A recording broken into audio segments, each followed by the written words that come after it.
Hi! Hi, welcome back to my channel, and that's me again, Fanny. And for today's video nga pala, it is about as a advantage card. Ayan, so as a advantage card, by the way, meron nga po pala akong a video niyan, complete details, more information about as a advantage card. Ito po siya, ayan. So, ilalagay ko rin yung link niya sa description box para mapanood niyo po. Ayan.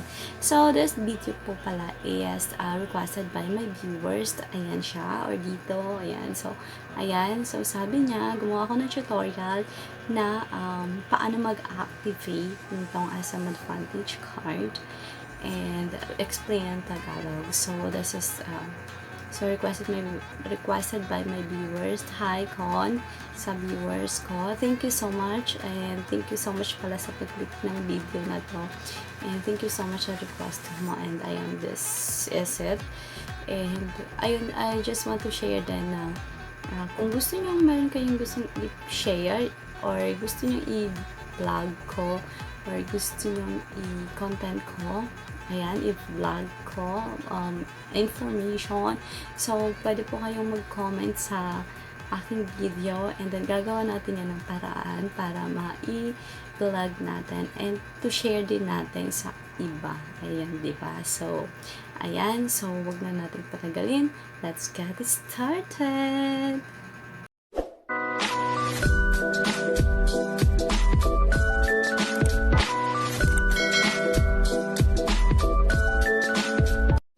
So, ayan, kung paano nga ba mag-activate ng card, itong SM Advantage card.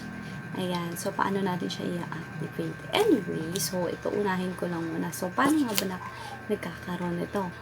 So, syempre, paano nagkakaroon nito? Pwede kayo mag-purchase dito sa cashier, o ina-offer to ng cashier sa SM, sa mall, sa SM, and then kahit sa Walter Mart, Alpha Mart, yan, ina-offer nila ito. Ayan, sa hypermarket, Safe More, and then yan, something like that.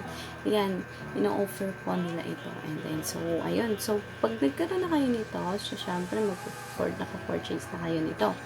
And then, so, pwede nyo naman siyang gamitin kahit hindi pa siya naka-activate. Anyway, bibigyan po muna kayo ng temporary card, and hindi po muna ito, kasi activated na ito. So, bibigyan muna kayo ng temporary card doon na may nakalagay dito na isang caps lock, nakalagay na activated, ganyan. Ay, activate, ganyan. Activate. Tapos, yung kung saan nyo siya isi-send, 2256. Yan. So, yan nakalagay dyan.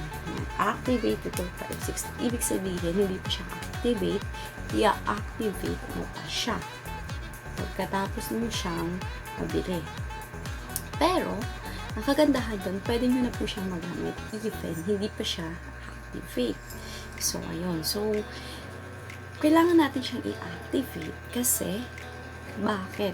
Kasi kailangan natin siyang i-activate para masendan tayo ng alert na kung meron mga freebies, may mga information about SM card, may mga discount, ayan. So, ma-alert tayo, di ba? So, ayun. So, kahit wala kayo dun sa mall, nandito na kayo sa bahay nyo, or anywhere, ganyan. So, masisendan kayo ng mga updates, something like that. Mag-alert sa inyo. So, kailangan natin siyang i-activate. So, ayun. So, paano nga ba natin siya i-activate? So, una natin siya is-map, di ba? Yan, hindi pa, like for example, hindi pa activated itong card na to. Ayan, so, ayan, mag-text lang po tayo. Ite-text natin ang SMAC, SMAC, space, ACT, and then 16-digit na number ng SM Advantage card. Ayan, so ilalagay ko dito. Ayan, so para mas maintindihan. Ayan, SMAC, space, ACT, and then yung 16-digit number. Okay, so make sure na wala pong space yung pag-input nyo dyan sa text message sa text. Ayan. So, pag text nyo, wala siyang space. So, anyway, nga pala, kung mapapansin kasi natin, meron siyang space to. Tingnan mo.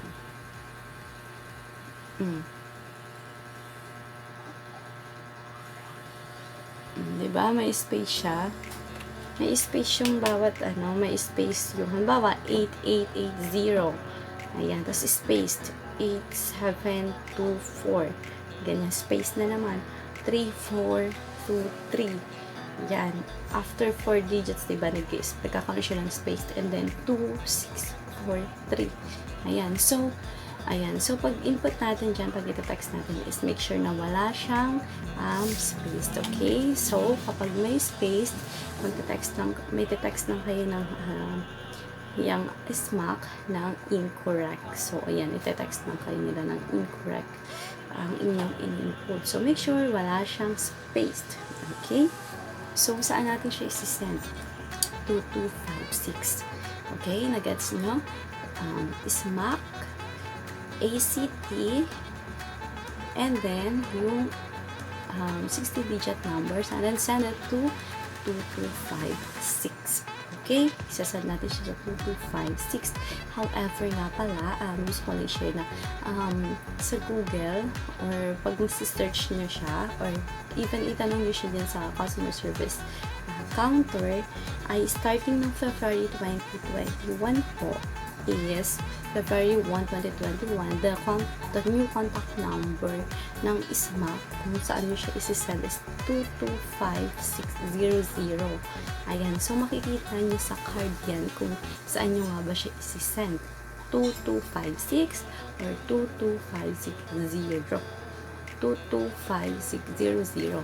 Starting yan ng February 2021, pero kumuha ako ng card as May, pero 2256 pa rin naman yung nakalagay. So, ayun, kung makaka-encounter kayo na ang magiging number niya ay 225600. So, doon nyo siya isi-send. Okay? Okay. So, next po, pagkatapos natin na magkatapos natin ma-send yan, send sila ng message sa'yo na congratulations, you have successfully activated your SMAC, registered your card online at, so pakita ko lang, so saan mo ba yung register yung inyong card online, so pag send nila sa inyo ng message, meron yung link, so kiklik nyo lang yan, and then mag-fill out kayo ng information. Okay, information. So, pakita ko lang kung ano nga ba yung fill out na. Ayan lang po. Ayan lang. Ayan. So, ayan. So, once na naka-fill out na kayo dyan, pupunta na kayo sa customer service counter. Okay? Sa SM. Para kunin naman yung inyong card. So, based on my experience naman is hindi po ako nag-fill out dyan. So, ayan, hindi ako nag-fill out dyan. Okay, na-activate ko na sa text yung aking card. Pero, the other day, pumunta ako sa customer service counter para doon mag-fill out. Ayan, so, pwede rin po siya. Kasi, ayan, so, sabi niya, pwede rin po siya na doon ka mag-fill out. Wala namang pong problema doon. Kung medyo hassle sa inyo yung parang mag-fill out pa sa online. So, dun lang, punta na lang kayo sa SM, sa customer service counter, para dun nyo siya i-fill out. And, within 2 minutes lang naman, ma-fill out nyo. So, ang mga ilalagay nyo lang naman, information nyo, name, address, surname, card number, and your email address, and then yan lang po. And then, tapos na. Yun. Yan. In my case, sa branch na ako sa customer service na po ako nagpunta.